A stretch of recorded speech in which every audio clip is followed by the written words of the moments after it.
Above 80% in what sense, sir? I'm sorry.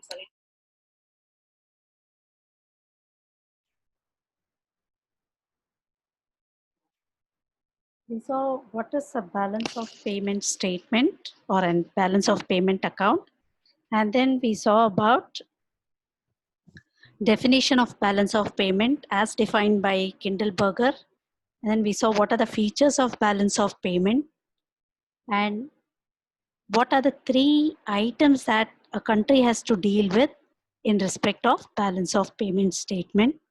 We were discussing about components of balance of payment statement, where we discussed in detail about the current account and balance of trade.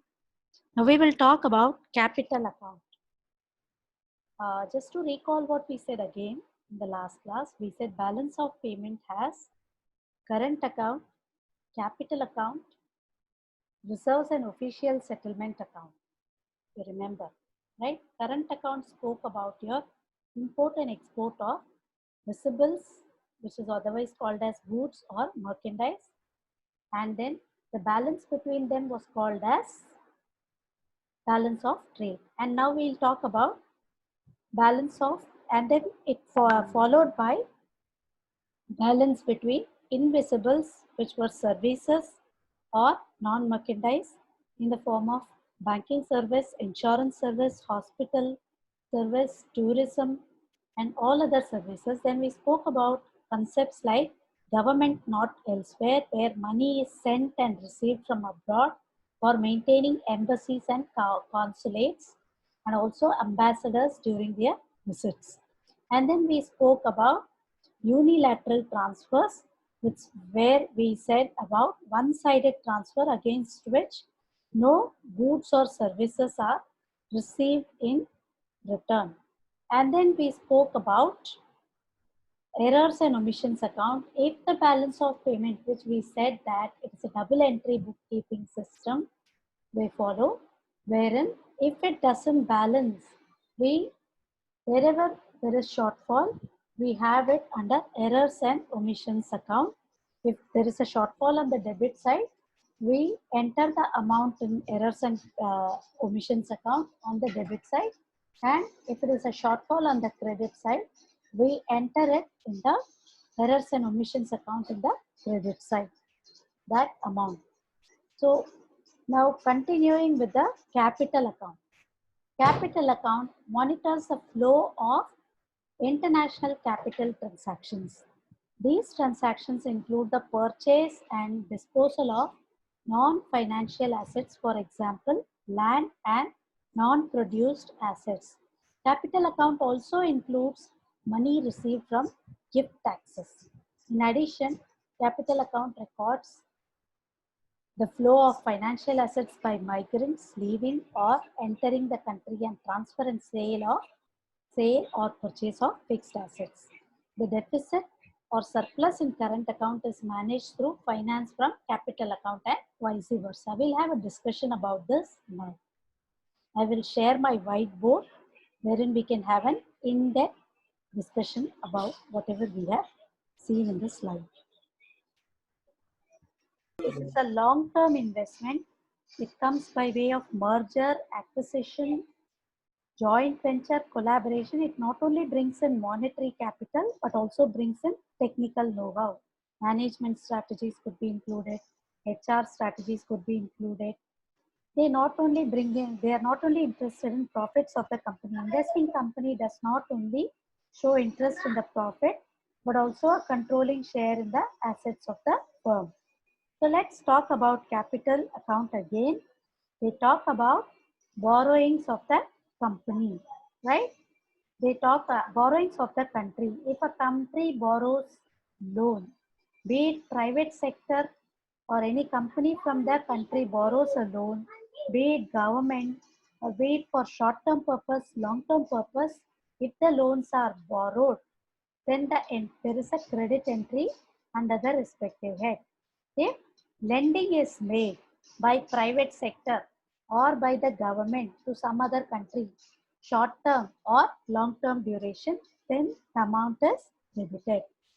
Then when we talk about Another entry of another item of capital account, we talk about foreign direct investment and foreign portfolio investment. Foreign direct investment is a long-term investment into any country's equity shares of a company. When foreigners enter our country by investing equity capital into some company, then we call it as foreign direct investment. It is a long-term investment. It comes by way of merger, acquisition, joint venture, collaboration. I'm sorry, yeah. It comes by way of merger, acquisition, takeover, collaboration, etc. And it not only brings in monetary capital, but it brings in technical know-how also. Any company investing into the assets of our country, they not only bring in their money, they not only invest money, but any technologies they share, because they are also an owner, they are also a partner into the company which they are investing in. And apart from that, they are not only interested in the profits of the company, but they also enjoy a controlling share in the assets of the firm in which they have invested, because it's an equity investment. It is ownership that they are going to enjoy. Now talking about FPI, foreign portfolio investment, and before that, FPI also gives the company ownership, and therefore ownership के वजह से क्या होता है, any kind of strategies that they are following is going to be brought in. They are good for the economy. FDI is good for both host nation and home nation. What is a host nation? What is a home nation here? Host nation, in case some company invests into India, India is the host nation. And if it is a UK based company, UK based company is the home nation, right? From that country to this is host nation to home nation. Did you understand the difference? If there is an investment made by UK company into our company, our nation is the host nation. Whereas if it is from UK, it is home nation. UK is the home nation. Now what happens is, it is good in what sense? It provides employment, and there is going to be funds coming into our country for a very long term, and therefore it is good for both the nations. Home nation, because they get a productive avenue for investing their capital, they are also getting a share in the profit. So we say it is a very good source of investment, and the capital coming through FDI can be used for economic policy making. Now can be countable. You can rely on this capital that comes in. Talking about FPI, which is a short-term investment, it could be even for a day. You invest in the morning, the moment you get profit, you book the profit and exit the investment. You exit. Like for example, if I invested into shares, I'm going to invest, and once the share prices go up, I will come out of the shares by booking my profit. I buy a share, I buy some shares for 100 rupees. The share prices go up to 120. I will sell the shares at 120 and exit the investment. That is what is called as FPI. It is a very dangerous source of investment. It is for short term. Now, before we proceed, what is a host nation and what is a home nation? So, short term investment ideally talks about they are interested only in profits.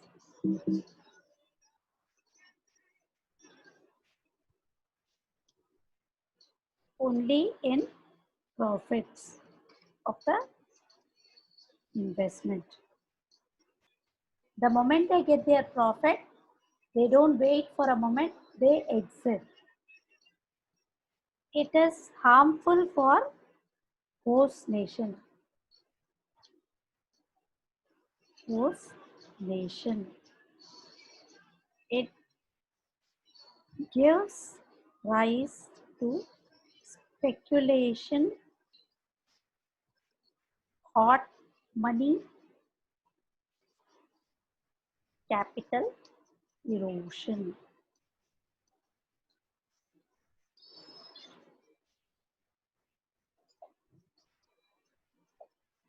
Now, I'll just push this a little aside. The money flowing in, hmm, flowing in from this item cannot be counted for economic policy making.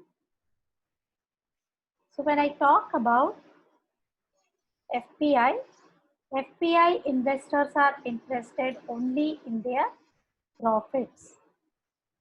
They wait for the like share prices go up. See, quite often when you check the stock market, you see FIIs investment, foreign institutional investors, foreigners, foreign companies investing into markets of our company, our country.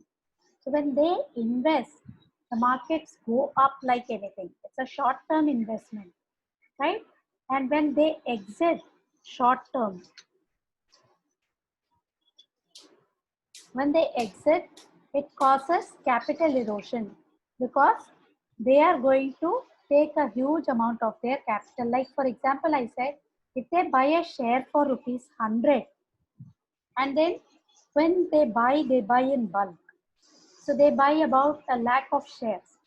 And if it moves up by 20 rupees, because demand for that particular share goes up, they buy at 100, because of which a demand is created. And seeing this demand, local investors also buy, or domestic investors also buy the same share. And when the prices go up, say it goes up to 120 rupees. So the domestic investors buy it at 120 rupees. And when they see a 20% hike in the price of the share, the foreign investors will sell the shares at 120, at which the local investors have already purchased. Seeing a selling pressure, the share price is going to crash down to say 100 rupees back. So now what has happened? 20 rupees extra, whatever the domestic investors have purchased at, is going to crash to 100 rupees per share. And the profit has already been taken by the foreign investors who have reaped the profit of 120. So this causes capital erosion from the nation. It is harmful for any host nation. Now this gives rise to speculation. You cannot make any policy changes. On the other hand, FDI gave employment opportunities because they were there for a longer term. People could get employed in HDFC Standard Life, which is a partnership firm with Indian company. UK's partnership with Indian company. Whereas this gives only rise to speculation where capital erosion is happening. People, foreigners, put money in here, and then within a short term, when they see their profit, they are going to exit. This is called as hot money. They will invest in the company when there is a demand without any fundamental improvement in the because this is not backed by fundamentals of the company. Because of the demand in the company share, the price goes up. When the price goes up, domestic investors are buying at the increased price. This is increasing the price of the share at which the foreign investors are selling. This is called as hot money, right? Without seeing the fundamentals of the company, if you buy and sell for profit alone, it is called as hot money. It is not for investment purpose. It is for speculating purpose. It causes capital erosion. Extra 20 rupees that the domestic investors have paid for goes out of the company, goes out of the country to foreign investors. Therefore, Money flowing into any economy through FPI cannot be used for policy making. This goes out at the pace or at the speed at which it came into the country. So we'll stop the meeting here, resume in the next meeting.